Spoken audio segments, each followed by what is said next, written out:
시간이 좀 모자라서 못했던 부분이 있어가지고 우리 지난 시간에 나눴던 말씀을 좀 복습해 보면서 좀 더 나누고 싶은 이야기들이 있었는데 오늘 좀 추가적으로 같이 좀 나누려고 해요. 내용은 이제 지난주와 동일한데 좀 더 우리가 이 말씀에서 말하고 우리 주님께서 우리에게 말씀하시는 바를 더 자세히 한번 나누고 싶어서 오늘 이제 같은 본문으로 나누고자 합니다.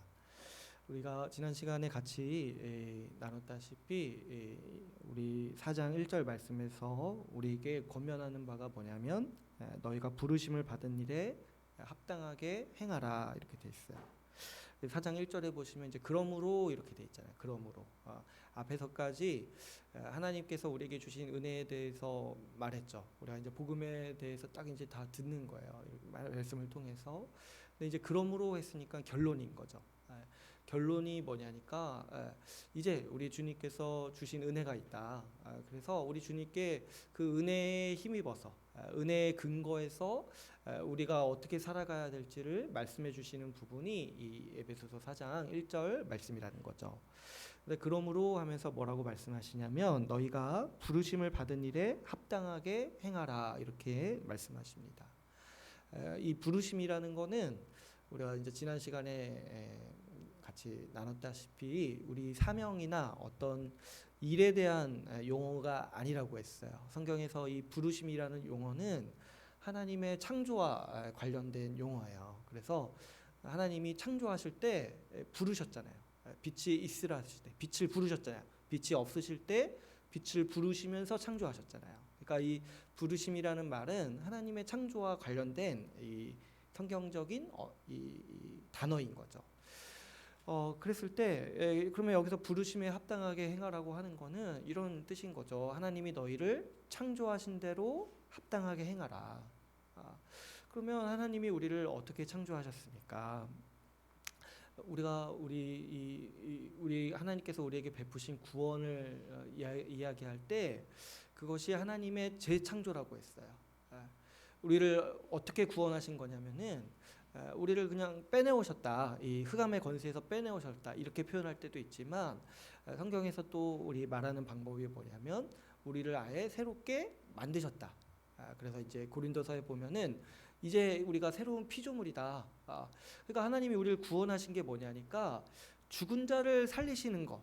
이렇게 얘기하기도 하고 또 어떻게 말씀하시는 거예요. 아예 새롭게 창조한 존재다. 새롭게 창조한 새로운 사람이다. 이렇게 우리를 향해서 말하고 있는 거죠. 그래서 우리가 이런 좀 성경의 어법에 익숙해지면 좋겠어요. 우리는 이제 자꾸 이제 구원하면은 자꾸 이런 어떤 이미지만 생각하기 쉽죠. 우리를 어디서 빼내오셨다. 우리를 흑암의 권세에서 빼내오셨다. 그래서 뭐 이렇게 우리가 이제 새로운 세상에서 산다. 이것도 이제 구원의 한 이미지지만 신약 성경에서 이제 즐겨 사용하는 어법 중에 중요한 표현이 뭐냐면은 우리를 새롭게 창조하셨다. 오늘 4장 1절 말씀으로 얘기하면은 우리를 부르셨다. 이렇게 설명하고 있는 것이죠. 여러분, 하나님께서 우리를 구원하셨다는 거는 우리를 부르셨다는 거예요. 우리를 새롭게 창조하셨다는 거예요. 그래서 우리 신자는요, 단순히 내가 과거에서 변한 나 정도가 아닌 거예요. 과거에서 좀 발전된 나 정도가 아닌 거예요. 뭐냐니까 과거에 나는 죽었고 하나님이 아예 새롭게 창조한 새로운 존재로서 신자인 거죠. 그런데 이 에베소서 말씀에서 우리 새롭게 지음받은 새롭게 창조된 우리의 모습을 가리켜서 뭐라고 하냐니까 바로 교회라고 얘기한다는 거예요. 하나님이 우리를 구원하셨다. 우리를 새롭게 창조하셨다. 근데 그 새롭게 창조한 모습이 뭐냐니까 우리를 교회로 창조하셨다. 그래서 교회적 존재로 만드셨다. 그래서 성경에서 나오는 표현이 뭐예요? 우리를 한 세 사람이 되게 하셨다. 그러니까 우리를 어떤 개별적으로 한 명 한 명을 이렇게 빚으신 게 아니라 아주 전체로 이렇게 만드셔서 교회로 만드신 다음에 우리를 교회의 각 지체가 되게 하셔서 교회적 존재로서 살아가는 새 인류로서 만드셨다는 거예요. 그러므로 여기서 이 부르심에 합당하게 행하라는 말씀은 너희가 창조받은 대로, 지음받은 대로 살아라 이 말씀인데 결국에 뭡니까? 우리가 하나님께서 우리를 교회로 만드셨다는 얘기를 이제 지금까지 하고 있으니까 지금 여기 말씀에서 말씀하시는 바는 뭐예요? 너희를 교회로 만드셨으니까 너희는 이제 교회로 살아라. 이렇게 말씀하시는 거죠. 너희를 한 가족으로 만드셨으니까 이제 가족으로 살아라.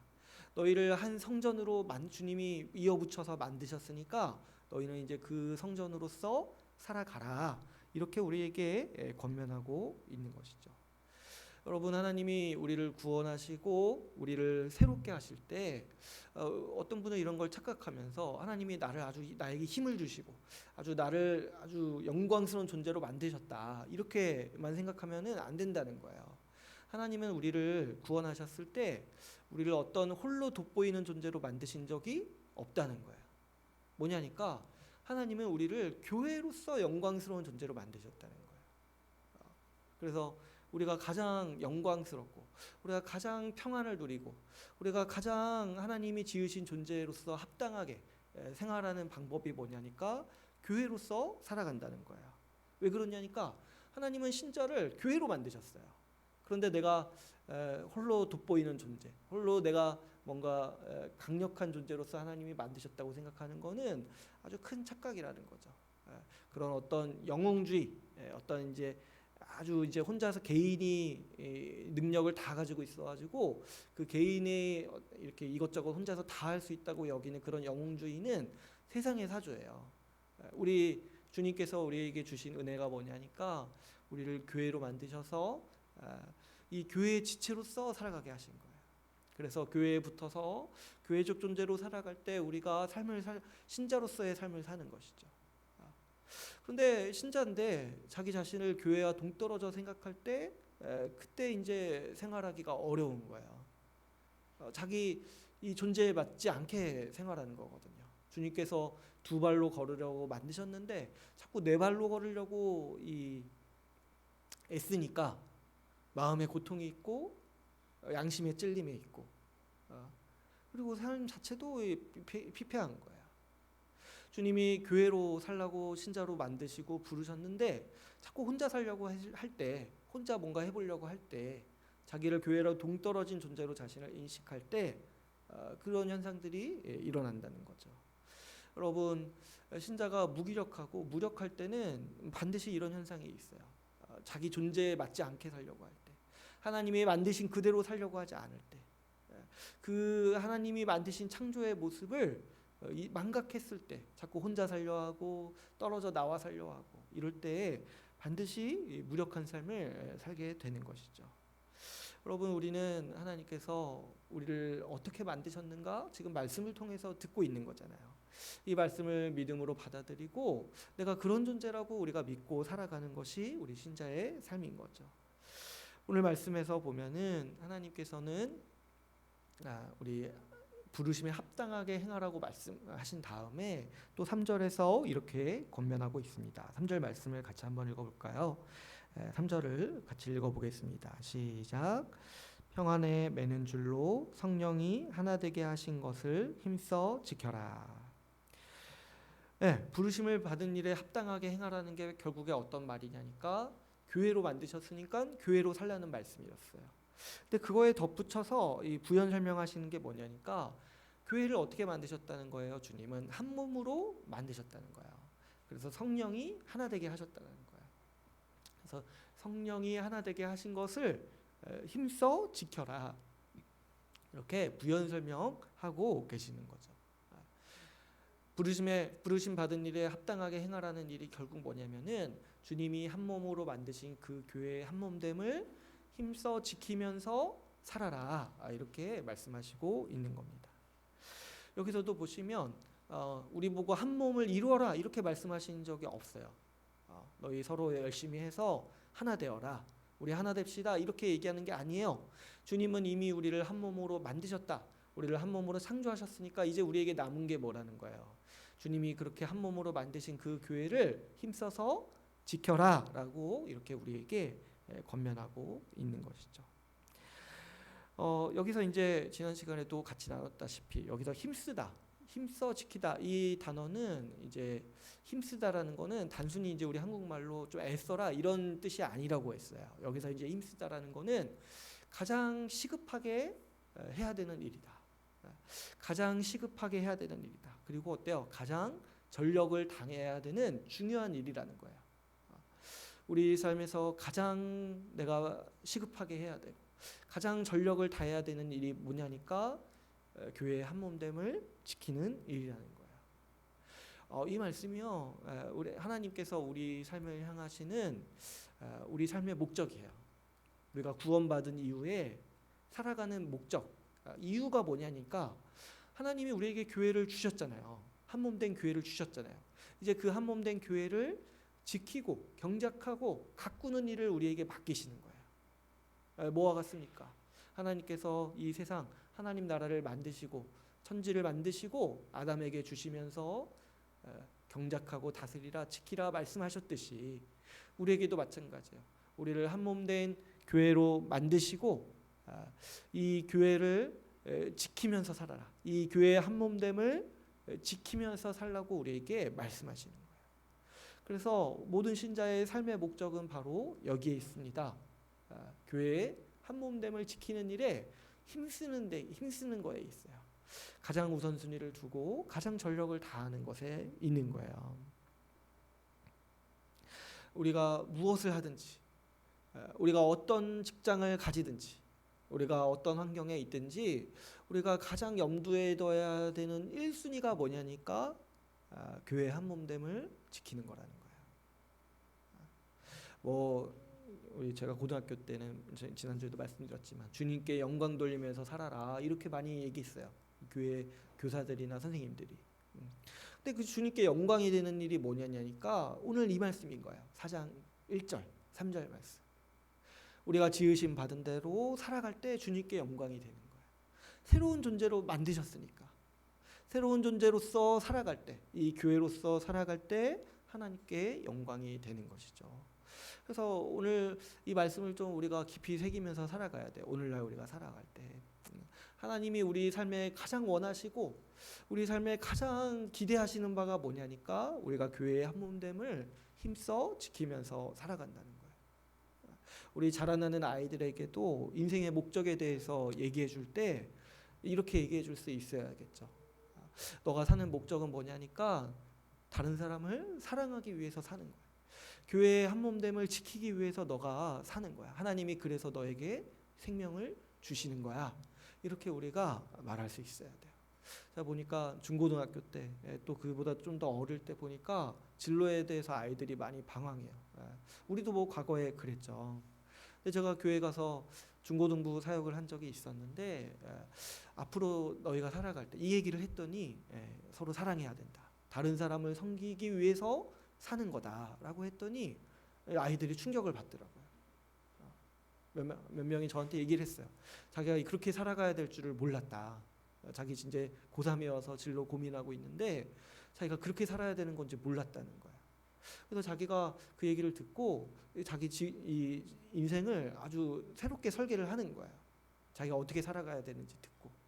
제가 그 아이를 보고 나니까 우리는 어떻게 보면 좀 지금 늦을 수 있겠다. 우리 성인들 이미 좀 삶이 어느 정도 자리 잡고 그런 상황에서 좀 이렇게 약간 늦은 거 아닌가. 근데 지금부터 생각을 바꿔야 돼요. 그럼 우리가 살아가는 목적이요 생존하기 위해서 사는 게 아니에요. 그냥 먹고 살기 위해서 사는 게 아니에요.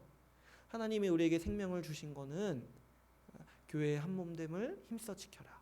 하나님 나라로서의 교회의 한몸됨을 힘써 지키라고 우리에게 생명을 주시고 이 모든 자원들, 모든 은혜를 우리에게 주시는 거죠. 그러므로 여러분 여기에 하나님의 모든 우리 삶을 향한 뜻이 있다는 것을 반드시 기억하세요. 우리가 가장 신경 쓰고 힘써야 될 일이 뭐냐니까 주님이 만나게 해주신, 주님이 이어주신 교회의 지체들을 돌보고 사랑하고 그래서 교회의 한몸됨을 힘써 지키도록 주님이 우리를 부르셨다는 거예요. 구원하셨다는 거예요. 그러므로 여러분 우리는 우리 생각과 의식 속에 교회가 가장 우선이 돼야 합니다. 한번 생각해 보시면 믿음이 없는 자는 본능적으로 자기를 먼저 생각해요. 이건 뭐 누가 잘못됐다 말할 수 있는 것도 아니고 본능이죠. 뭔 일이 생기면은 그냥 자기 마음을 살피고 자기 생각을 살펴서 자기에게 보기 좋은 대로 행하는 것이 믿음 없는 사람이 행하는 본능이에요. 그런데 우리는 어떤 존재입니까, 여러분? 우리 나라는 사람은 어떤 존재냐니까 교회적 존재예요. 하나님이 나를 교회로 만드셨어요. 그래서 신자는 어떤 일이 생기거나 어떤 상황에서 본능적으로 생각하는 게 뭐냐니까 교회로서 나를 생각하는 거예요. 지금 딱 어떤 일이 생겼어요. 근데 이제 우리 옛사람은 어떻게 생각하냐니까 이거 나한테 불리하지 않을까? 이게 먼저 다가오죠. 그런데 새로운 존재인 신자로서 우리 신자로서의 삶을 어떠합니까? 어떤 일이 나한테 딱 생길 때 이거 우리 교회에 어떤 영향이 가지 않을까? 이런 생각을 하게 된다는 거죠. 내가 이렇게 함으로써 우리 교회가 어떤 일을 겪게 되지 않을까? 내가 이렇게 함으로써 교회가 복되지 않을까? 내가 이렇게 함으로써 우리 교회가 상처를 입지 않을까? 이렇게 고민하게 되는 것이 우리 새로운 존재가 가지는, 새로운 구원받은 사람이 가지는 의식이라는 거죠. 불신자는 우선순위에 두고 그 전력을 다하는 게 뭐냐니까 결국에 자기 자신이에요. 그러나 불신자와 구별되는 신자가 어떤 자냐니까 교회의 한몸됨을 지키기 위해서 전력을 다하는 사람, 우선순위를 두는 사람이 바로 이 신자의 삶의 모습이라는 거예요. 그래서 여러분, 우리가 가장 시급한 일, 가장 전력을 다해야 하는 일이 교회의 한몸됨을 지키는 일이라는 것을 반드시 기억하셔야 돼요. 미루지 말고 바로 해야 돼요. 미루지 말고. 가장 시급한 일이라고 했잖아요. 힘써 지키라고 했잖아요. 힘써 지키라고 했잖아요.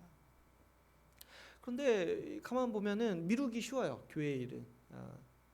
미루기 쉬워요. 왜냐하면은 그 안에도 나 개인은 먹고 살만하다고 생각하니까 그런 거예요. 그렇죠. 내 개인은 먹고 살 수 있어요. 그런데 내가 미룰수록 교회는 점점 피폐해지는 거예요.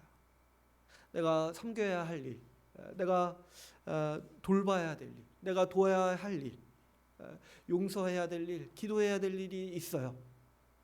그런데 우리 인간의 삶이 그런 거 없어도 그냥 살아갈 수는 있어요. 나는 내가 사는데 문제 없을 수 있어요. 근데 뭐냐니까 이 교회가 무너진다는 거예요. 교회가 힘겨움을 겪고 교회의 한몸됨에 균열이 생긴다는 거예요. 그게 뭐냐니까 주님의 몸된 교회가 생체기를 입는 거라는 거죠. 오늘 말씀에 보면은 성령이 하나 되게 하셨다고 했어요. 우리가 교회에 힘쓰지 않을 때, 교회의 한몸됨에 힘쓰지 않을 때 신자에게 반드시 찾아오는 대가가 뭐냐니까 성령의 근심을 떠안게 돼요. 마음의 평안이 절대 얻을 수 없어요. 신자 안에 성령이 있는 사람은 그런 거예요. 성령이 오셔서 우리 마음과 생각을 주관하시는데 이런 거 없이 이 미루면 여기에 전력을 다하지 않고 다른 것에 신경을 쓸수록 우리 주님께서 근심하신다는 거예요. 그 성령의 무거운 근심 덩어리를 안고 살아간다는 거예요. 여러분, 이 성령의 근심하시는 소리를 듣는 자가 신자로서 그나마 양심이 있는 거예요. 그 성령의 근심하는 소리를 듣는 신자는요, 사실 버티기가 힘듭니다. 하루 버티는 게 힘들어요. 성령의 근심을, 그 근심하시는, 그 통곡하시는 소리, 말할 수 없는 탄식으로 우리의 가슴을 치시는 그 성령의 그 일하심을 경험할 때 신자는 그렇게 사는 게 괴로울 수가 없는 거예요. 신자로서. 그래서 밤에 잠이 오지 않고 어떻게든 이 문제를 해결하려고 기도하고 어떻게든 만나고 어떻게든 대화하고 어떻게든 하려고 하는 것이 우리 신자의 삶의 방식이라는 거죠. 여러분, 주님께서 한몸됨을 힘써 지키라고 말씀하셨어요. 가장 우선적으로 가장 전력을 다해야 되는 일이 교회의 한몸됨을 지키는 일이라고 주님께서 못 박아 말씀하셨습니다. 그런데 우리가 한 주를 살아갈 때 무엇 때문에 그렇게 바쁜지를 우리가 생각하셔야 돼요. 내가 무엇 때문에 그렇게 바쁘면서 이런 일들, 교회 지체들을 돌보고 기도하고 생각하고 연락하고 이런 일들을 저 뒤로 한 우선순위 이렇게 한 50번째 정도로 밀어두고 있는지, 뭐 때문에 그렇게 전력을 다해 살아가고 있는지를 생각해 봐야 돼요. 여러분, 무슨 일을 하든지 간에 우리 목표는 뭐냐니까 한몸됨을 지키는 거예요. 우리 최종 목표가 그건데 중간에 다른 것에 이렇게 매몰되어 가지고 살아갈 때 반드시 마음이 불편할 거예요. 마음이 불편하고 양심의 찔림이 있을 수밖에 없죠. 성령께서 그 일에 근심하시니까요. 불신자는 이런 일들을 아주 자연스럽게 행하는 사람들인 거야. 그러나 신자는 여기에 대한 의식이 있어요. 왜 그러냐니까 주님이 우리를 새롭게 창조하셨으니까. 우리 안에 새로운 마음이 있으니까요. 성령께서 우리에게 새로운 마음을 주셔서 새로운 마음으로 살아갈 수도 있도록 하시니까요. 여러분, 교회가 우선순위가 되지 않는다라면 교회는 하염없이 약해질 수밖에 없어요. 왜 그러냐니까 현상적으로 보면은 교회 없이도 살아갈 수 있는 것처럼 보여요. 교회 없이도 나 혼자 뭐 내가 벌고 내가 먹고 살아갈 수 있는 것처럼 보여요. 근데 그거는 불신자로서는 잘 살 수 있어요. 불신자로서는. 신자로서는 아주 비참하게 살아가는 거예요. 교회가 우선순위가 되지 못할 때 얼마나 교회는 약해지기 쉽습니까? 일주일에 몇 번 보지 못하잖아요. 우리가 힘써 만나기로 해도 우리 다 요즘에 바쁘게 살다 보니까. 그래서 그 몇 번의 모임도 의지를 갖고 참여하지 않는다라면 금세 소원해지고 금세 멀어지기 쉬운 거죠. 가족은 집에 가면은 같이 잠을 자잖아요. 같이 생활하고. 그런데 교회 가족은 의지를 갖고 만나지 않으면은 만남이 이루어질 수가 없고 교제가 이루어질 수가 없죠. 그러니까 교회가 우선순위에서 밀려날수록 교회는 점점 깨져가고 어두워져 가는 거예요. 요즘같이 이 코로나 시대에 우리가 더 얼마나 교제가 많이 어려워지고 있습니까? 그럴 때일수록 우리가 좀 더 깨어서 이 시기가 지금 우리에게 도전하는 바가 우리가 정말 참된 교회인가 아니면 진짜 그저 그런 교회인가, 그냥 우리 그냥 각자 편하자고 모인 교회인가, 정말 그 간판만 교회인가, 이게 이제 드러나는 아주 시험의 때를 우리가 보내고 있어요. 그래서 저도 참 목사로서 날마다 마음이 눌리고 참 기도하게 되는 것 같아요. 어떻게 우리가 이 시기를 교회로서 살아갈 수 있을까? 점점 이 시대는 우리 신앙에 대해서 도전하고 있는데 어떻게 우리가 말만 교회가 아니라 진짜 교회로서 지금 이 시기를 살아갈 수 있을까? 그랬을 때 여러분, 우리 각자가 지금 깨어 있어야 합니다. 주님 곧 오실 거예요. 우리 각자가 깨어 있어야 돼요. 각자가 깨어서 지금 이 시기가 우리에게 도전하고 있는 바가 우리의 생존이나 어떤 그런 게 아니라는 거예요. 바로 우리 교회의 한몸됨을 위협하고 있어요. 사단이 하나님 나라에 들어가서 아담과 하와를 선악과를 먹으라고 유혹했듯이 오늘날 이 시대는 교회 없이도 살아갈 수 있다라고 우리를 유혹하고 있는 거예요. 이때 우리가 깨어서 여러분 더 의지를 갖고 만나고 더 돌보고 혹시나 소외되는 사람이 없도록 우리가 더 힘써서 챙기고 더 연락하고 우리 섬겨야 하는 것이죠. 여러분, 주님이 얼마나 우리가 한 몸이기를 원하시는지 오늘 말씀에서 밝히고 있습니다. 주가 한 분이라고 말씀하세요. 하나님이 한 분이시라고 말씀하세요. 우리는 삼위가 한 분이시다, 삼위 하나님이 한 분이시다를 믿는 신앙이에요. 이런 종교는 사실 세상에 없죠. 왜냐하면 이거는 사람이 이해할 수 있는 방식이 아니에요. 세 분이신데 한 분이시다. 이거 좀 이상하죠. 어쩔 때는 좀 여러 명이 계신 것처럼 얘기하시는데 어쩔 때는 여기서 아예 못 박아서 얘기해요. 하나님은 한 분이시다. 성부, 성자, 성령 하나님이 한 분이시다. 우리가 이해할 수가 없는 하나님의 모습이죠. 그러니까 우리는 인간의 지혜로 이해할 수 없는 하나님에 대한 교리를 믿는 사람들인 거야. 이 삼위일체라고 부르는 이 교리. 그런데 하나님께서는 이 하나님의 그 존재 방식, 이 삼위일체로서 계시는 그 방식을 우리 같은 사람들, 우리 그분의 백성, 하나님의 백성이 담기를 원하셨어요. 그래서 하나님이 세상을 창조하셨을 때 하나님의 형상을 따라 만드신다고 하셨죠. 그때 하나님께서는 인간을 하나로 만드셨어요. 한 몸으로 만드셨어요. 그래서 아담을 만드시고 그 다음에 하와를 아담에게서 취해서 만드신 거예요. 거기에서 드러나는 하나님의 형상이 뭐냐니까 원래 두 사람이지만 원래 한 몸이라는 거예요. 원래 한 몸이라는 거예요. 하나님이 사랑이시다라는 것도 하나님께서 왜 한 몸이신지를 우리에게 설명하고 있어요. 서로 깊이 사랑하시고 서로 깊이 돌보시는 그 모습이 한 몸이라는 거죠. 그래서 하나님께서는 그분의 백성을 하나님과 닮은 모습으로 만드시죠. 그런데 지금 이 교회를 그래서 한 몸으로 만드신 거예요. 하나님의 백성이기 때문에 하나님을 닮은 모습으로 살아가도록 만드시기 위해서 교회를 새롭게 만드실 때 하나님의 새로운 백성, 새 언약 백성으로서 교회를 새롭게 만드실 때 특별히 한 몸으로 만드신 거예요. 그게 바로 하나님의 백성, 내가 너희를 낳았다, 내가 너희를 만들었다 하는 그 아주 이 아이덴티티, 정체성인 거예요. 한 몸. 하나님이 만드셨기 때문에 교회가 한 몸이라는 거예요.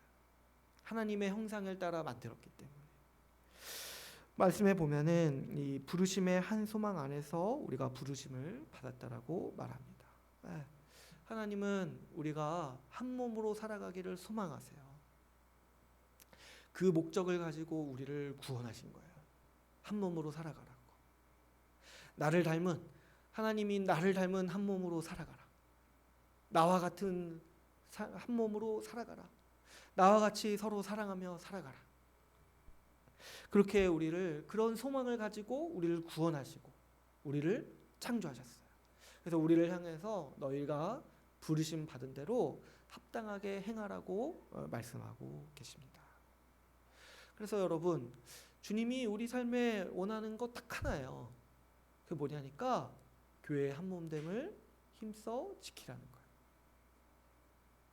주님이 우리 삶을 보시면서 우리를 구원하시면서 우리를 구원하시고 우리를 구원받는 삶을 복을 주시고 그 모든 복을 다 주시면서 우리 주님께서 참 내가 잘 구원했다, 너희를 잘 구원했다 보람을 느끼시는 일이 뭐냐니까 우리가 한 몸됨에 힘써서 살아가는 것, 서로 사랑하면서 살아갈 때 우리 주님께서 기뻐하시고 우리 주님이 영광 받으신다는 것이죠. 그렇다면 여러분, 우리는 어떻게 힘써야 됩니까? 어떻게 한 몸됨을 위해서 힘써야 됩니까? 오늘 말씀의 2절을 보시면은 특별히 4가지를 얘기하고 있습니다. 여기서 보시면 모든 겸손과 온유로 하고 오래 참음으로 사랑 가운데서 서로 용납하라.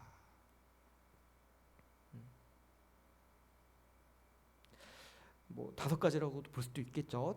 사랑이 있으니까. 근데 그 사랑의 그 최고의 표현이 뭐냐니까 용서인 거예요. 용서.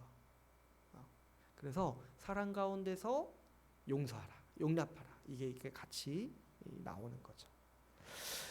우리가 힘써야 되는 태도가 있더라고. 특별히 오늘 본문에서 우리에게 가르치고 계시는 거예요. 겸손, 온유, 오래 참음과 사랑으로 용납하는 일에 대해서 말씀하고 있습니다. 이 4가지를 보면은 이거는 하나의 태도고 덕목이죠. 근데 한번 잘 생각해 보세요. 우리 주님께서 우리에게 원하시는 그 뜻이 우리 삶의 목적이 그냥 어디 가서 뭐 성과를 이뤄내고 어디 가서 돈을 많이 벌고 어디 가서 아주 높은 지위에 올라서 하나님께 영광을 돌리는 일이라면 이 4가지가 이렇게 되지 않았을 거예요. 뭐라고 했겠습니까? 주님께서 그냥 뭐 좀 이렇게 학위를 가져라, 공부를 열심히 해라, 뭐 열심히 돈을 모아라, 이런 거 요구하시지 않았겠어요? 그런데 우리 주님께서 원하시는 게 뭐냐니까 한 몸됨을 지키는 거예요. 그래서 이 한 몸됨을 지키기 위해서 우리에게 인격을 요구하시는 거예요. 이 태도를 요구하시는 거예요.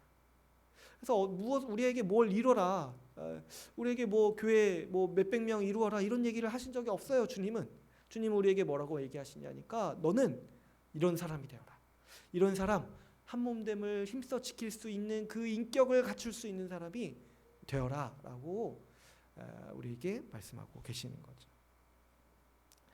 이 4가지 덕목을 보면은 이 4가지 덕목은 사실상 하나님께서 이미 우리에게 주신 그 모습이에요. 우리를 그렇게 만드셨어요. 하나님께서 우리를 겸손한 자, 오래 참는 자, 우리를 온유한 자로, 용납하는 자로 우리 주님은 창조하셨어요. 새롭게 재창조하셨어요. 이제 우리가 남은 게 뭐냐니까 우리는 이런 인격에서, 이런 태도에서 점점 더 자라가야 되는 일이 남은 거예요. 근데 그러기 위해서 이 말씀에서 가르치는 이 덕목들을 제대로 좀 이해할 필요가 있는 것이죠. 제가 지난 시간에 또 말씀드렸지만 이 앞에 보면은 모든 겸손이라고 얘기하고 있어요. 2절에 보시면. 그러니까 이 오직 겸손인 거야. 그러니까 하나만 얘기할 때는 겸손을만 얘기하는 거야. 왜 그러냐니까 이 겸손이 우리 신자에게서는 굉장히 중요한 태도라는 거죠. 우리가 이 겸손에 대해서 정말 시급하게 제대로 알아야 될 필요가 있습니다. 왜 그러냐니까 우리가 사는 세상은 사람에게 겸손하라고 가르치지 않아요. 이 어렸을 때부터 자라나고 학교에서 배우고 이 부모들이 이렇게 가르치는 방식을 보면은 아이들에게나 청소년들에게 겸손이란 덕목을 잘 안 가르치죠. 왜냐하면 그게 덕목이라고 생각하지 않는 거예요. 그거는 하나의 그냥 있어도 되고 없어도 되는. 오히려 겸손에 대해서 굉장히 싫어하죠. 오히려 요즘 시대는 보면은 자기를 드러내는 거, 자기를 자랑하는 것을 더 미덕으로 삼아요. 그래서 그런 뭐 용어들을 뭐 시시기 때마다 다르게 바꿔서 유행시키는 게 오늘날 우리 시대의 문화인 거죠. 그래서 이 겸손이라는 미덕이 천대받고 있어요. 또 이 세상에서 말하는 겸손과 성경에서 말하는 겸손이 개념이 다르기 때문에 우리가 이제 신자로 살면서도 우리가 헷갈릴 수 있는 거죠. 그래서 우리도 신자인데 교회 안에서 자라면서도 겸손이 중요하다고 생각하지 않을 수 있는 함정이 있고 또 뭐예요? 겸손이라는 자체에 대해서 오해할 수 있는 함정도 있는 거예요. 그래서 겸손이 무엇인지, 왜 겸손이 중요하다고 성경에서 강조하고 있는지를 우리가 제대로 인식할 필요가 있는 거죠. 그래서 이제 지난 시간에도 좀 이 겸손에 대해서 제가 좀 길게 얘기를 했는데 사실 나중에 기회 되면은 제가 더 정리를 잘해서 더 얘기하면 좋을 것 같아요. 근데 제가 지난 시간에 좀 이해를 돕기 위해서 겸손의 반대말 2개를 살펴봤어요. 겸손의 반대라고 우리가 흔히 생각하는 게 뭐냐면은 이 교만이죠. 근데 이제 교만이라는 게 뭐 이렇게 단순히 이렇게 거만한 태도를 말하는 게 아니라고 했어요. 성경에서 교만이라는 거는 뭐예요? 나를 중심으로 내 스스로가 옳다고 생각하는 거예요.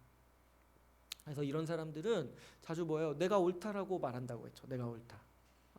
그래서 이 교만은 타인과의 관계에서 파괴적으로 드러납니다. 기본적으로 내가 무조건 옳으니까 다른 사람은 자꾸 틀리거나 모자르거나 내 의견을 따라야 될 사람으로 파악하게 되는 거죠. 자기 스스로 자기가 옳다라고 생각하기 때문에 이 교만이 일어나는 거예요.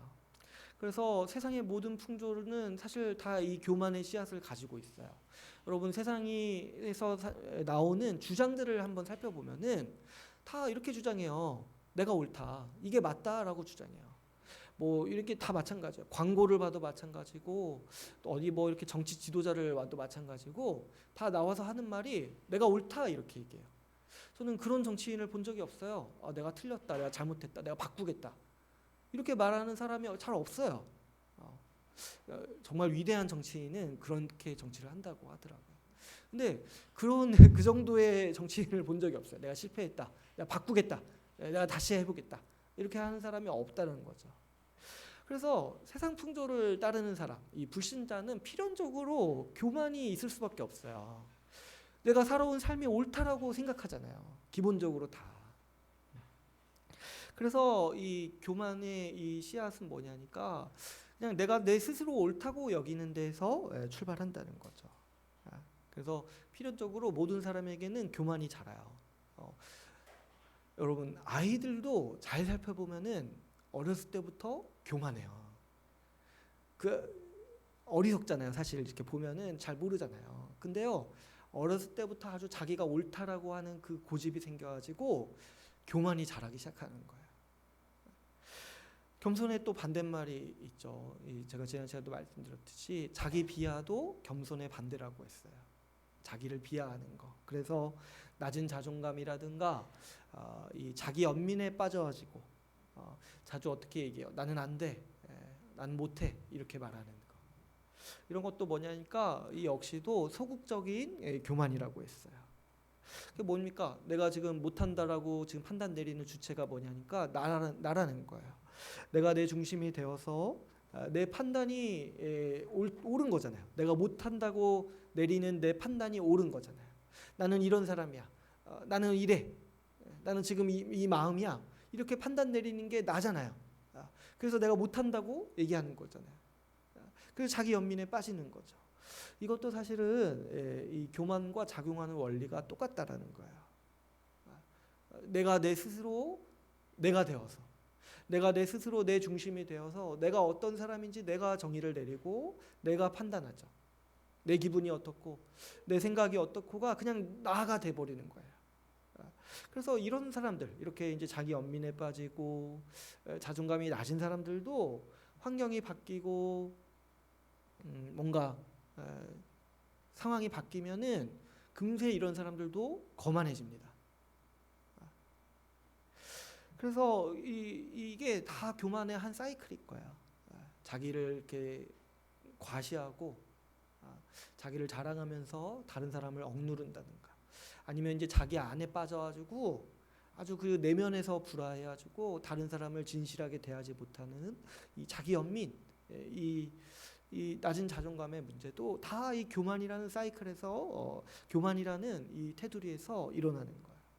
죄인은 항상 이 극단을 왔다 갔다 합니다. 상황이 좀 풀리면 내가 언제 그랬나는 듯이 다른 사람을 깔보기 시작하고, 상황이 어려워지면은 쪼그라들어가지고 자기 안에서 번민하는 게 죄인의 일상이에요. 인생이에요. 그리고 평생 이렇게 살아가는 게 이 죄인의 모습인 거죠. 그러니까 여러분, 우리가 흔히 생각하듯이 소극적이고 수줍다고 해서 겸손한 게 아니에요. 반대로 또 자신감에 넘치고 이렇게 당당하다고 해서 교만한 게 아니에요. 그 중심에 뭐가 있냐가 교만을 좌지우지하는 거예요. 그거를 판가름하기 위해서 가장 이제 효과적인 그 판단할 수 있는 시험지가 뭐냐면은 하나님의 말씀이에요.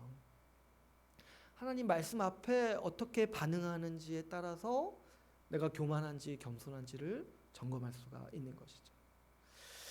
하나님은 우리를 위해서 말씀을 주셨죠.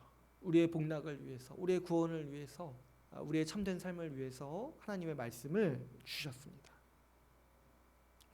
그런데 이 말씀에 대한 불순종은 항상 언제 일어나냐니까 내가 하나님보다 옳다고 여길 때 일어나는 거야. 내가, 하나님이 나를 위해서 말씀을 주셨잖아요. 내 인생을 위해서, 내가 복되게 살기 위해서 말씀을 주셨잖아요. 근데 내가 그 불순종한다라는 거는 그 중심에 뭐가 있는 거야? 아니야. 그냥 하나님 말씀보다 내가 더 지혜롭다, 내가 더 옳다라고 여기는 태도가 있기 때문에 우리에게 항상 불순종이 있는 것이죠. 그러니까 여러분, 이 불순종의 아주 근본적인 문제는 뭐 상처받았고 마음이 바뀌지 않고 이런 걸 떠나서 근본적인 건 뭐냐니까 교만이에요. 교만. 주님보다 내가 더 지혜로우니까, 주님보다 내가 더 나를 잘 아니까 내가 내 뜻대로 한번 해보겠다 하는 거 아닙니까? 이 불순종이라는 게. 겸손이라는 건 어때요? 겸손이라는 거. 겸손은 뭡니까? 겸손은 하나님이 나보다 옳다고 인정하는 태도예요. 하나님이 나보다. 그래서 겸손한 사람은 이걸 인정하죠. 나는 틀릴 수 있다. 그런데 뭐가 맞냐니까 하나님의 말씀이 나보다 맞다라는 거예요. 그래서 겸손한 사람은 이 마음의 태도에 뭐가 있냐니까 때로는 잘 이해가지 않아도 순종하는 태도가 있는 거예요. 하나님 말씀에. 그리고 때로는 그 마음이 내키지 않아요. 아주 내 감정이나 마음은 아주 그 거부감 반응을 일으키는데 뭐가 있는 거예요? 하나님이 더 지혜로우시다. 하나님이 나보다 더 뛰어나시다. 하나님이 나보다 더 옳다. 이게 있으니까, 이 믿음이 있으니까 자기 감정이나 생각을 꺾을 수가 있는 것이죠. 그래서 사실 겸손은 굉장히 강한 이 성정이죠. 자기 자신을 이길 수 있는 태도니까요. 자기 자신의 중심에 내가 있지 않다라고 여기는 거예요.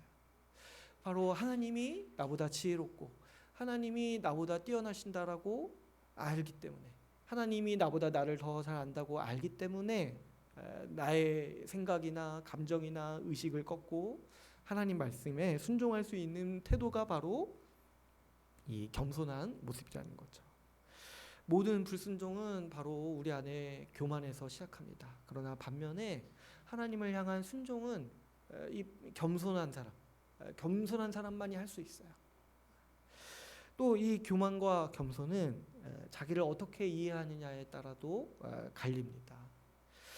교만한 사람은 자기 중심에 자기가 있기 때문에 자의적으로 자기를 이해해요. 그래서 어떻게 말하냐니까 나는 나다라고 얘기해요. 나는 나다. 나는 나 스스로 나다라고 얘기하는 게 바로 이 교만의 모습인 거죠. 자기 스스로 자신을 생각하는 이 태도가 바로 이 교만이에요. 나는 이런 사람이야. 우리 그 대중가요의 노래 가사의 상당 부분이 이런 가치관인 줄 아세요? 나는 이런 사람이야. 뭐 어때? 나는 이런 사람이야. 나한테 뭐라 하지 마. 나한테 충고하지 마. 나한테 권면하지 마. 나는 그냥 나야. 나는 이대로 살 거야. 나는 나를 사랑할 거야. 이게 뭐냐니까 이 교만의 모습이라는 거야. 자기 스스로를 자기가 규정하는 거. 그래서 거만하거나 연민에 가득 차 있거나 자기 스스로 자신을 규정하기 때문에 내가 이런 사람이라고 자기 스스로 평가하고 결론 내리기 때문에 본질상 둘 다 교만하다는 거야. 나 스스로 나다라고 말할 수 있는 분은 이 세상에 하나님뿐이 없어요. 그래서 모세가 하나님한테 하나님이 딱 나타났을 때 누구십니까? 당신의 이름이 무엇입니까? 주님의 이름이 무엇입니까? 물어봤을 때 하나님께서 말씀하시는 게 나는 나 스스로 있는 자다 이렇게 말씀하세요. 근데 그 영어로 보면은 I am who I am이에요. 제가 영어 써서 죄송한데 이거 그냥 번역하면은 그냥 나는 나다잖아요. 나는 나다. 하나님의 이름을 물어보니까 하나님이 이렇게 얘기하신 거예요. 나는 나다. 그렇죠? 스스로 존재하시는 분만이 나는 나다라고 얘기할 수 있어요. 그런데 우리는 어떤 사람이에요? 우리는 태어난 사람이잖아요. 창피조된 존재잖아요. 그래서 우리는 스스로 나일 수가 없어요. 누가 나를 규정해 주는 거야. 우리 애들이 나는 나다라고 얘기하는 게 얼마나 웃깁니까? 생각해 보세요. 내가 키우고 내가 만들었는데 나는 나다 이렇게 말한다고 생각하면 얼마나 웃깁니까? 근데 우리가 하나님 앞에 서가지고 저는 저예요. 이건 내 마음이고 내 감정이에요. 이렇게 말하는 게 사실 하나님 앞에서 얼마나 교만한 태도입니까? 겸손은 이걸 알아요. 내가 피조된 존재라는 걸 알아요. 겸손은 내가 하나님이 나를 재창조하신 존재라는 걸 알아요.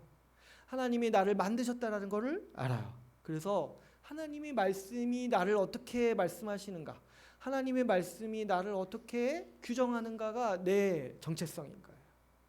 주님의 공로로 구원받았기 때문에 자기가 아니라 그리스도를 자랑하죠. 주님이 의롭다라고 선언하셨기 때문에 나를 의인이라고 받아들이는 게 바로 겸손이라는 거예요. 주님이 죄를 이길 수 있도록 성령을 주셨고 죄를 이길 수 있는 존재로 만드셨다라고 말씀에서 규정하고 있기 때문에, 우리에게 가르치고 있기 때문에 내가 나를 죄를 이길 수 있는 존재로서 여기는 것이 바로 이 겸손한 태도라는 거죠. 겸손한 사람은 주님이 하신 일에 근거해서 자신을 그렇게 여깁니다. 주님이 이렇게 말씀하셨기 때문에 그게 나다라고 여기는 거예요. 그래서 겸손한 사람은 오히려 확신에 차 있어요. 자신의 환경이나 생각이나 감정에 따라서 자기를 바라보는 태도가 바뀌지 않거든요. 주님의 말씀이 변하지 않잖아요. 그래서 겸손한 사람은 오히려 자기 정체성이 더 명확해요. 주님의 변하지 않는 주님의 말씀에 자신을 고정하고 있기 때문에 항상 평화를 누릴 수 있는 것이죠. 오늘 이 에베소서 말씀에서 주님은 우리를 어떻게 만드셨다라고 말씀하고 있습니까? 주님은 우리를 교회로서 만드셨다라고 말씀하고 있어요. 한 세 사람, 교회의 한 몸으로서 살아가는 존재, 교회의 지체로서 살아가는 존재로 우리를 만드셨다라고 말씀하고 있습니다. 그러므로 여러분 정말 주님의 말씀을 믿고 살아간다라면은 이걸 받아들이는 사람이 겸손한 거예요. 나는 나 혼자서 잘 살 수 있을 것 같아. 나는 교회 없이도 뭔가 해볼 수 있을 것 같아. 내가 그냥 할 수 있어. 이렇게 여기는 게 바로 교만이라는 거예요. 주님은 교회로 살라고 말씀하셨는데 왜 자기가 혼자서 잘 살 수 있을 거라고 생각하냐는 거예요. 왜 주님보다 자기가 지혜롭다고 생각하냐는 거예요. 왜 주님의 말씀보다 자기 그 찰나의 그 고집이 더 나중에 빛날 거라고 생각하냐는 거예요. 이 교만은 홀로 독보적인 존재, 홀로 자충적적인 존재로 살아가려고 하는 태도로 나타나죠. 그러나 신자에게 겸손은 자기를 교회의 지체로 지으셨다는 걸 알고 교회를 의존하면서 살아갈 뿐만 아니라 교회를 도우면서 살아가는 것이 자신이라는 것을 받아들이는 사람이라는 거예요. 그래서 여러분, 제가 지금까지 겸손에 대해서 말씀드린 거를 쭉 들어보시면 신자는 어떤 사람이냐니까, 신자는 겸손한 사람이에요. 우리 신자가 이제 믿는 자잖아요. 사실 이 믿음이요, 겸손의 표현이에요. 믿음이라는 것 자체가. 여러분이 믿을 때 한번 생각해 보세요. 우리가 예수 그리스도를 믿을 때 어떤 일이 일어납니까? 여러분, 내 자신이 틀렸다고 인정하잖아요. 내가 죄인입니다. 내가 하나님의 심판받아 마땅한 죄인이라고 인정하잖아요. 그리고 뭐예요? 주님이 나를 구원하셨고 주님이 나를 대신해서 모든 공로를 다 세우셨다라는 것을 받아들이죠. 이거 자체가 겸손이라는 거야. 내가 틀렸고 주님이 옳습니다. 나는 주님께 의존해야 됩니다. 이거 자체가 뭐냐니까 믿음이요. 또 다른 표현이 뭐냐면 바로 이 겸손이라는 거죠. 내가 틀렸고 그리스도가 옳다는 사실을 받아들입니다. 주님께서 우리 한 사람을 어떤 강력한 존재, 독보적인 존재로 만드신 게 아니라 이 교회적 존재로서 만드셨다라는 사실을 믿고 받아들이는 거. 그래서 신자는 믿는 자는 다 겸손한 사람이에요. 사실은. 그러므로 여러분, 신자는 겸손을 만들어내는 게 아니에요. 내가 막 겸손이 없는데 겸손하기 위해서 애쓰는 게 아니에요. 이미 겸손한 사람으로 시작하는 거예요. 신자는. 내가 예수 그리스도를 믿었을 때 그 태도 자체가 겸손인 거예요. 그래서 믿음에 반드시 따라오는 덕목이 바로 이 겸손의 태도인 거죠. 근데 여러분, 우리가 신자로서 이 겸손에서 자라나야 돼요. 바꿔 말하면 믿음이 자라나는 거예요. 믿음이. 그래서 점점 더 하나님의 말씀이 옳다는 확신이 더 강해져서 그 순종의 지경도 넓어지고, 그렇게 살아가는 것이 뭐냐니까 또 다른 표현이 뭐예요? 겸손해서 자라는 거예요. 나보다 하나님이 옳다. 나보다 하나님이 옳다는 거예요. 여러분, 우리가 하나님 말씀 열심히 배우자고 하잖아요. 근데 어떤 분들은 하나님 말씀 배워서 막 교만해져요. 근데 그건 진짜 어리석은 거죠. 하나님 말씀을 배울수록 겸손해진다는 건 뭐냐면, 진짜 이 말씀이 옳구나, 이 확신이 더 생겨가지고 이 하나님 말씀을 더 붙잡고 하나님 말씀에 순종하는 삶이 더 풍성해지는 것. 이게 바로 겸손한 태도가 자라는 모습인 거죠. 주님은 우리 한몸됨을 위해서 우리에게 오직 겸손하라고 말씀하십니다. 이 겸손한 사람이 한몸됨을 이루는 거예요. 왜 그렇습니까? 이 겸손이나 교만은 결국에는 이 타인을 대하는 모습에서 결정적으로 나타나기 때문이죠. 왜 겸손이 이 한몸됨에 그리고 관계의 밑바탕이 되는지 이 나머지 세 가지 덕목을 살펴보면서 좀 나눠보기를 원합니다.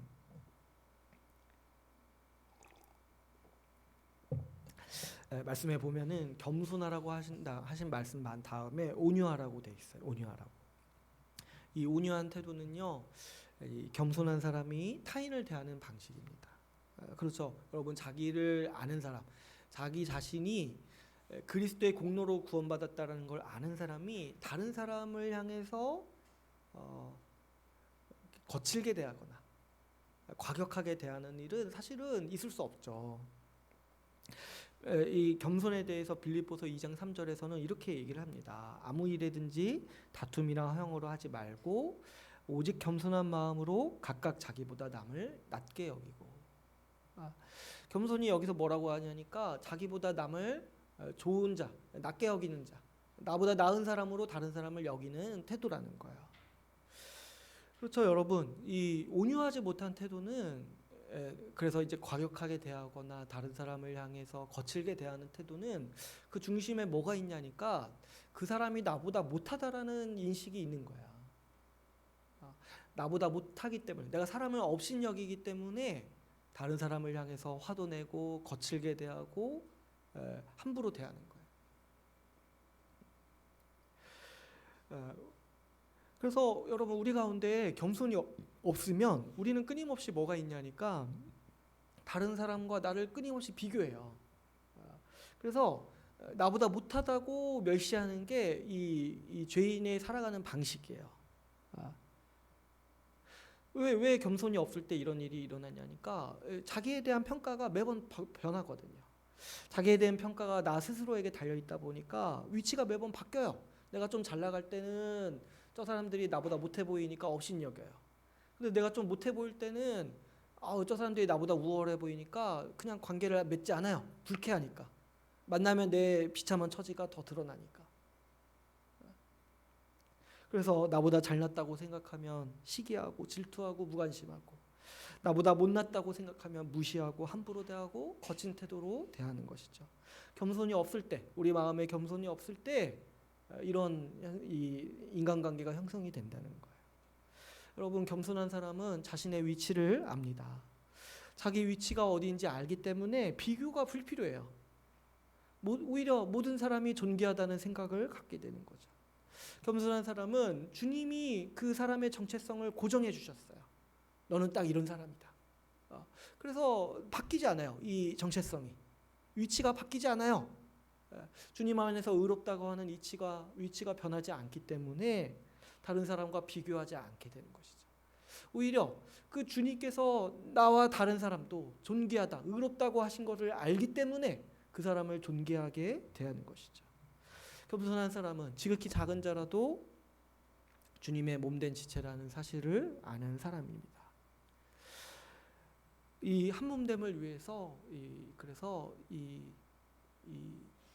지체를 향해서 온유한 태도가 필요한 거예요.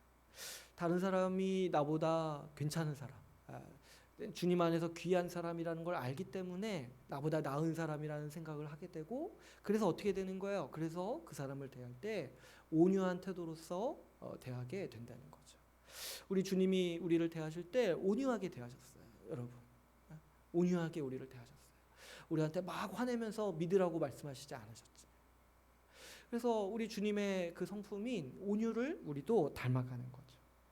여러분, 우리가 한 몸됨을 위해서 이 온유함이 필요합니다. 거칠고 과격한 사람, 이 거만한 사람 옆에 사람은 본능적으로 함께 있기 싫어요. 여러분, 지하철에서 막 혼자서 화내는 사람 본 적 있으세요? 그런 사람 있으면 어떻게 해요? 옆 칸으로 옮기잖아요. 불쾌하니까 그 듣는 것 자체가. 화내는 사람 옆에 있는 거는 굉장히 힘든 일이에요. 상대방을 비꼬고 불쾌감을 주는 태도와 말들을 그래서 우리는 특별히 삼가야 되는 것이죠. 온유해야 돼요. 온유해야 돼요. 온유해서 다른 사람이 나에게 다가오는 것이 쉬워야 돼요.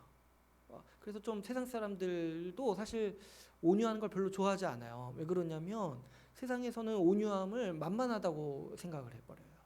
그래서 온유한 태도를 절대 가지지 말라고 주장하죠. 자기 권리를 막 주장하고 아주 이런 거 거칠게 쏘아붙여야지 뭔가 얻어낼 수 있다라고 얘기를 하죠. 그러나 우리는 그렇게 생각하지 않아요. 우리는 온유한 사람이에요. 우리는 만만한 사람이에요. 그래서 다른 사람이 나에게 다가올 때 편하게 다가올 수 있도록 자기 자신의 성정을 갖고 가야 돼요. 여러분, 우리 주님이 얼마나 온유하셨는지 그 당시에 이렇게 주님이 있으면 아이들이 그렇게 주님께 왔다고 하잖아요. 아이들이. 그 당시 아이들은 어른들 자리에 함부로 끼지 못하는 그 취급을 받았어요. 그런데도 그 아이들 보기에 주님이 좀 이렇게 뭔가 약간 이제 죄송한 표현이지만 만만해 보이는 거야. 저기 가면 뭔가 잘 대해줄 것 같고 편해 보이는 거야. 아이들 보기에 주님이. 그래서 주님한테 아이들이 막 가는 거야. 근데 제자들이 이제 막으니까 그때 주님이 화를 내시죠. 왜 아이들이 나에게 오는 거를 막냐. 그러니까 온유하시면서도 그런 이 불의에 대해서 화를 내시는 거죠. 그래서 여러분, 저는 그 아이들이 주님께 나오는 장면을 많이 생각해요. 내가 그 정도로 만만한 사람이 돼야 될 텐데, 그 정도로 좀 다른 사람한테 편한 사람이 돼야 될 텐데. 예.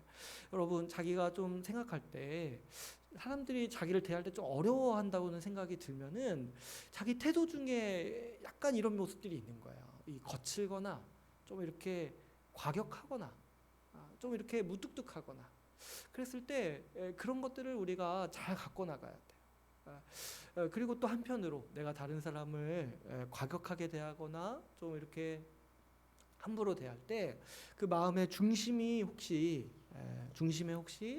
다른 사람을 무시하는 태도가 있는 것은 아닌지 우리가 잘 살펴봐야 하는 것이죠. 여러분, 우리가 진심으로 우리 지체들, 우리 형제들을 존중하는 마음을 길러야 마땅합니다. 세 번째로 보시면 오래 참음이라고 얘기하고 있습니다. 이 오래 참음은 지난 시간에도 제가 나눴다시피 이 겸손한 사람이 이 타인을 섬기는 방식이에요. 다른 사람을 섬기는 방식이 뭐냐면 오래 참는다는 거예요.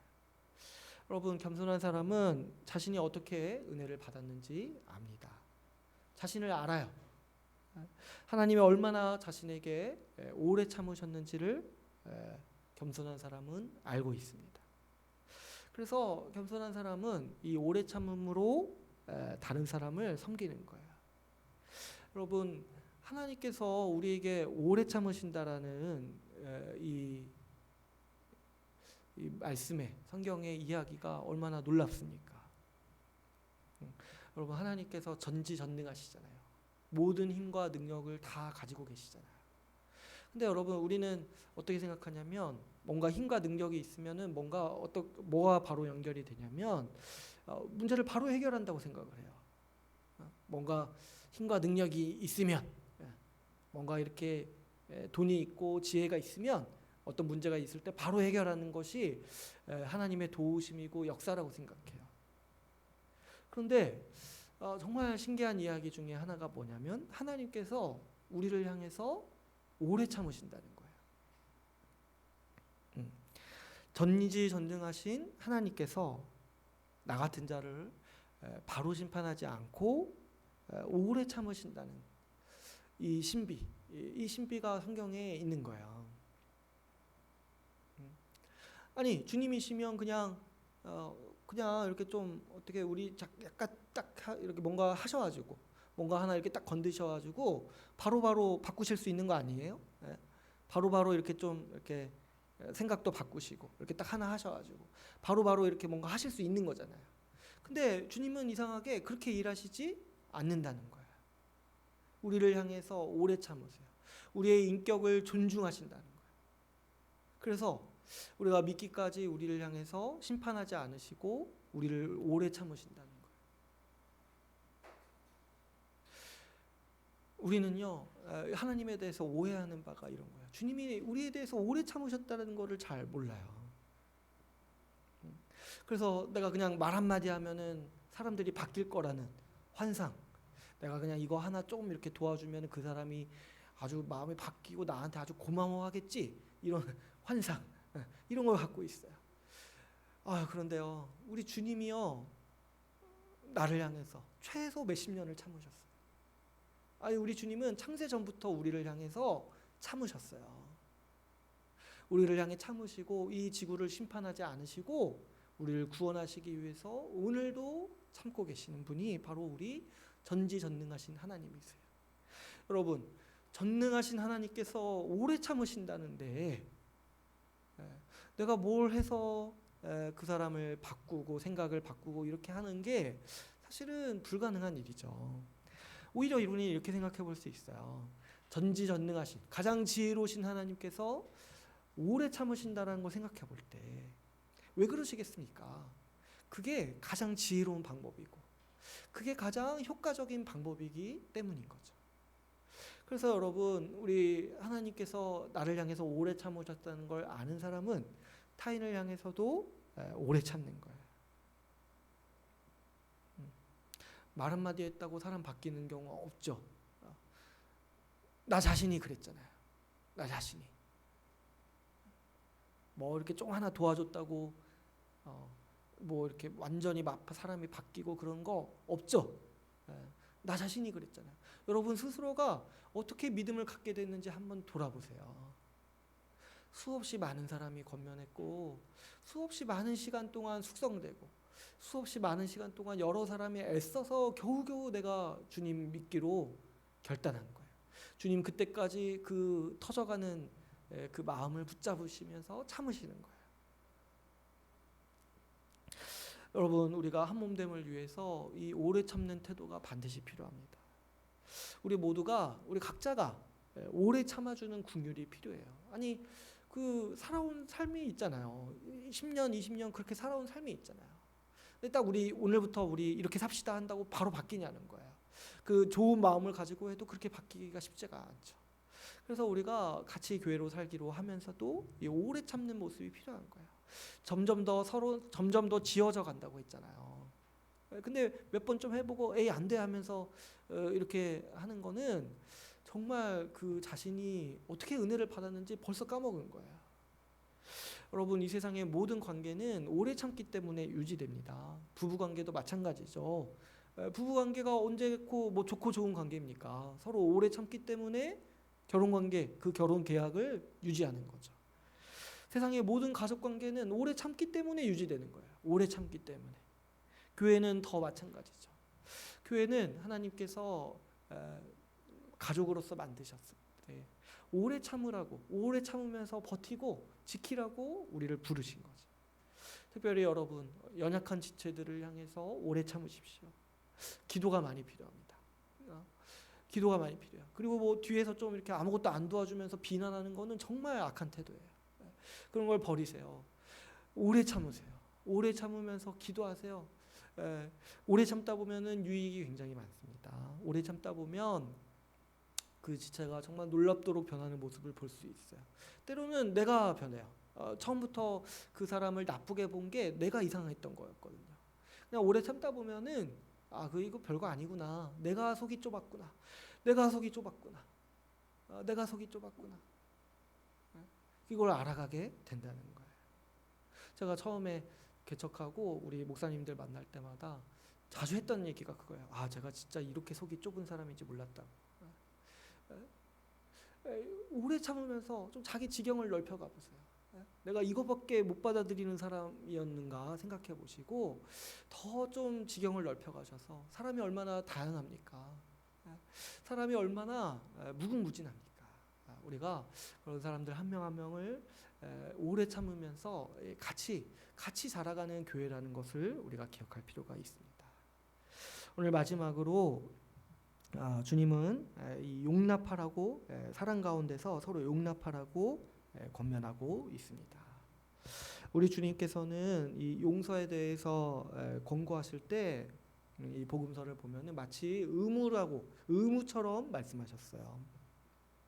어떤 정도로 얘기하셨냐면 이런 정도죠. 마치 너희가 서로 용서하지 않으면 나도 너희를 용서하지 않겠다. 이 정도로 우리에게 가르치셨어요. 그래서 우리가 주기도문을 보면은 우리가 이렇게 기도합니다. 내가 나에게 죄 지은 사람을 용서해 준 것 같이 주님 저의 죄를 사해 주십시오. 그래서 주기도문을 고백할 때마다 그 주님은 이렇게 말씀하시는 것 같아요. 너희가 용서하지 않으면 나도 너희를 용서하지 않겠다. 근데 현실적으로는 그러지 않아요. 주님은 우리를 먼저 용서하셨어요. 근데 말씀을 그렇게 하시는 거예요. 주님은 이미 우리를 다 용서해 주시고 말씀을 이렇게 하시는 거예요. 너희가 용서하지 않으면 나도 용서하지 않을 거야. 근데 현실적으로는 주님은 이미 용서하셨어요. 왜 주님은 이렇게 하실까요? 우리가 용서를 생각해 보면은 용서는 어렵고 힘들어요. 그리고 때로는 불가능해요. 용서는 진짜 정말 하늘의 은혜예요. 하늘의 은혜. 우리 일상에서 굉장히 보기 힘든 현상 중에 하나가 바로 이 용서인 거죠. 그럼에도 주님은 왜 주님은 용서에 대해서 이렇게 강하게 말씀하실까? 정말 우리는 살아가면서 정말 작은 거 하나도 용서하기가 정말 힘들어가지고 어떻게든 보복하고 싶어하고 어떻게든 그 나에게 상처 준 사람이랑 관계를 끊고 싶어하는 게 우리의 아주 본능인데 이거 안 하고는 아주 미칠 것 같은데 왜 주님은 용서하라고 그렇게 말씀하셨을까? 왜 이거를 자꾸 올무처럼 우리의 의무처럼 강하게 말씀하실까요? 왜 그러냐니까 주님께서 그 내가 어렵다고 생각하는 그 힘든 용서, 그 내가 불가능하다고 느끼는 그 용서의 은혜를 주님께서 우리에게 주셨기 때문입니다. 뿐만 아니죠. 내가 다른 사람 용서하는 게 힘들죠. 그죠? 근데 주님은 날마다 우리를 용서하시잖아요. 주님이 용서하는 거는 쉬운 일이 아니라는 거예요. 주님이 우리를 용서하시기 위해서 주신 대가가 뭐냐니까, 내주신 대가가 그 사랑하는 아들의 죽으심이에요. 그죠? 용서가 쉽지 않아요. 불가능하고 어려운 일이에요. 하나님께도 마찬가지였어요. 하나님도 쉽지 않으셔서 오래 참으셨어요. 그리스도를 보내기까지 오래 참으셨어요. 하나님도 그 일이 너무 어려우셨어요. 사랑하는 아들을 십자가에 내어주시는 일이었기 때문이죠. 그런데 그 주님께서 그 힘들고 어려운 일을 우리 각자에게 베푸신 거예요. 그리고 날마다 용서하신다라고 작정하신 것이죠. 주님은 용서를 받은 사람이 마땅히 용서 베푸는 일이 당연하다라고 말씀하십니다. 그래서 우리 성경에 유명한 그 일화가 있죠. 만달란트 빚진 자가 주님은 만달란트 빚진 자를 탕감해 주셨어요. 근데 이제 만달란트가 어느 정도의 돈이냐면 1달란트가 1년 연봉 정도예요. 그 당시 사람들이. 그럼 만달란트는 만 년 동안 일해야지 사람이 벌 수 있는 돈이잖아요. 그러니까 사실 사람이 갚을 수 있는 수준의 그 돈이 아닌 거야. 그런데 이게 무슨 표현이냐니까 우리가 하나님께 지은 죄가 그 정도라는 거야. 만달란트라는 거야. 우리가 하나님께 행한 그 죄가 하나님께 만달란트의 죄를 지었다는 거예요. 주님도 용서하시기 힘들죠. 만달란트를 어떻게 탕감합니까? 사람이 어떻게 지금으로 따지면 여러분 그 조 단위로도 표현할 수 없는 돈을 어떻게 탕감해 줍니까? 근데 주님은 그 말씀해 보니까 불쌍해서 탕감해 주셨다라고 얘기하고 있어요. 근데 이 만달란트 탕감받은 사람이 가서 이상한 짓을 합니다. 뭐냐니까 그 100데나리온 빚진 사람이 자기한테 100데나리온 빚진 사람이 있어요. 100데나리온도 작은 돈은 아니겠죠. 앞에 숫자가 100이니까. 근데 100데나리온이나 할지라도 1달란트가 안 되는 거야. 1달란트도 안 되는 돈인 거야.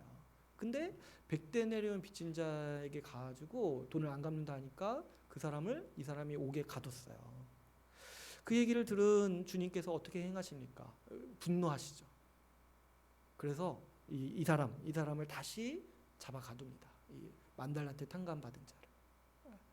주님은 이 얘기를 통해서 얘기하고자 하시는 바가 있어요.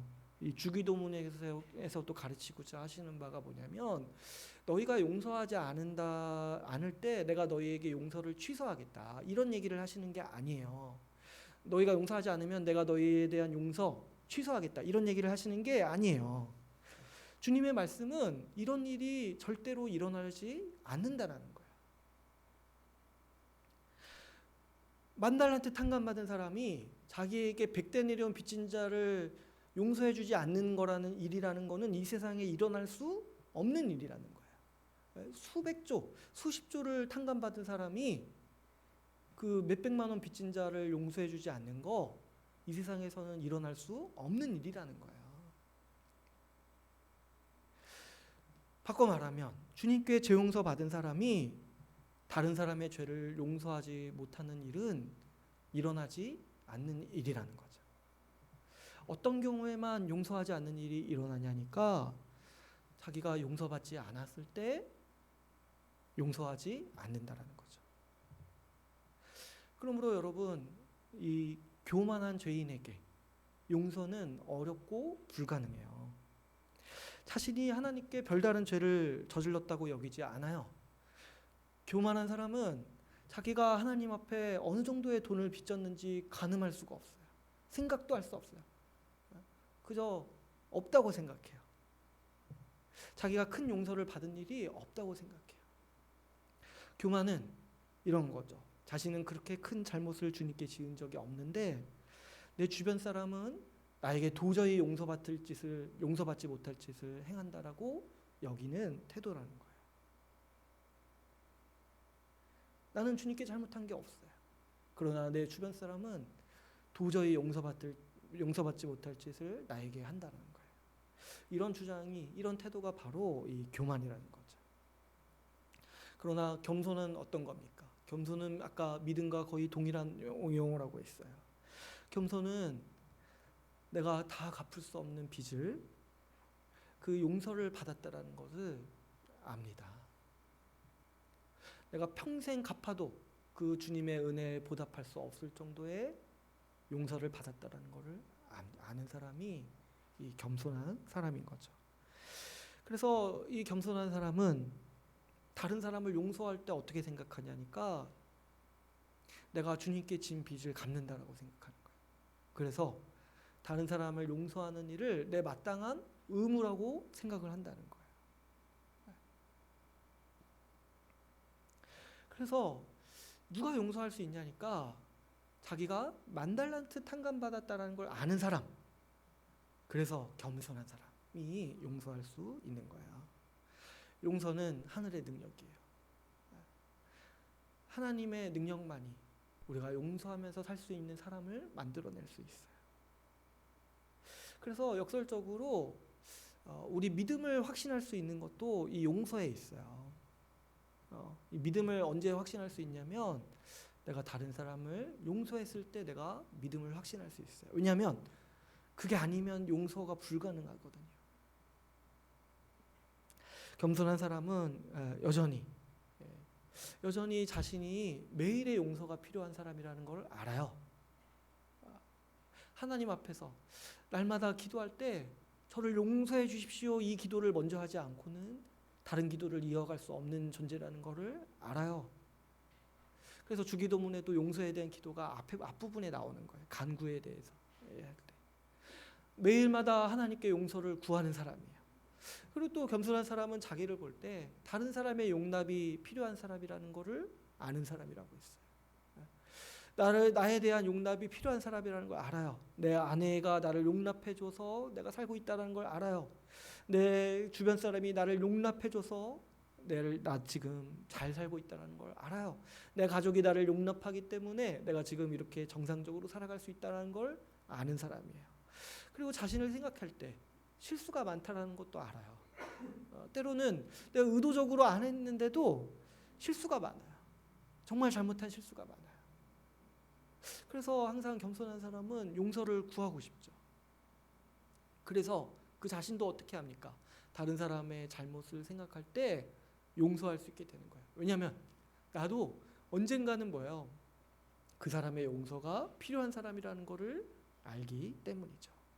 오늘 말씀에서도 보면 사랑으로 서로 용납하라고 말씀하고 있습니다. 서로 사랑하는데 뭐가 따라오냐니까 서로 용납하라는 거예요. 너도 나를 용서해주고 나도 너를 용서하는 거예요. 그래서 우리의 용서는 사실 어려운 일이 아니에요. 나도 용서받는 거야. 서로 용납받는 거야.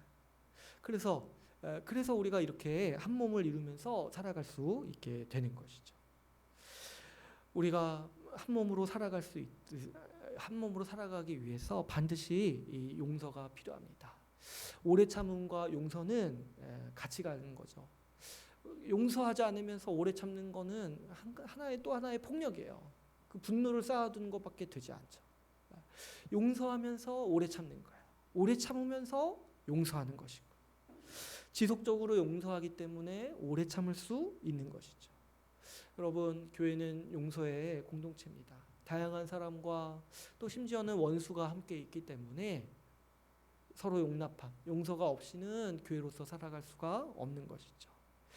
세상은 싸우고 갈라지지만 교회는 싸울지라도 용서하기 때문에 한 몸인 거예요. 주님이 우리를 이런 용서의 공동체로 부르셨다는 사실을 반드시 기억하시고 여러분, 우리 이런 사람이 됩시다.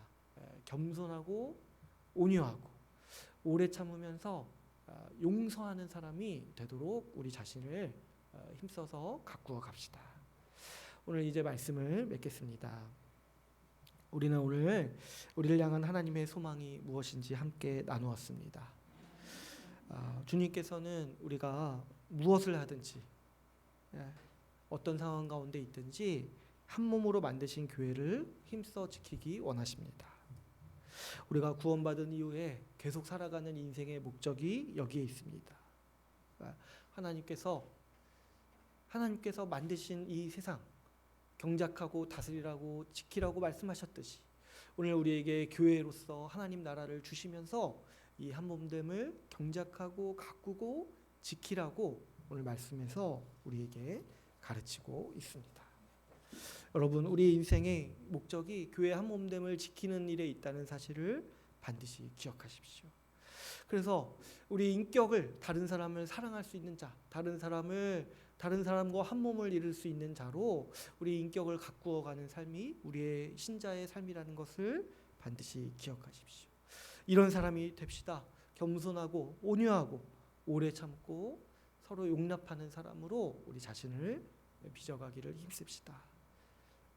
여기에 우리 하나님의 지혜가 있고 우리를 향한 그 복된 부르심과 명령이 있음을 알고 이 말씀에 순종하는 복된 여러분들 다 되시기를 소망합니다. 오늘 말씀을 마치고 같이 기도하는 시간을 갖도록 하겠습니다.